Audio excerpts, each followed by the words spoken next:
Hello po. Dito sa video na ito, ipapakita ko sa inyo kung paano po niluluto ang salo na sama. Madali lang pong gawin to para lang siyang sinabawang sarsyadong isda. Isa nyo lang po yung sibuyas, spring onion, yung mga seeds niya na makikita nyo sa screen, kamatis, garlic paste, at saka ginger paste.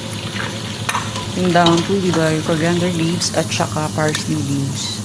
Madali lang po sundan pero matagal siyang lutuin kasi kailangan lutong-luto yun, lalo na yung tomato paste para hindi siya masyadong umasim.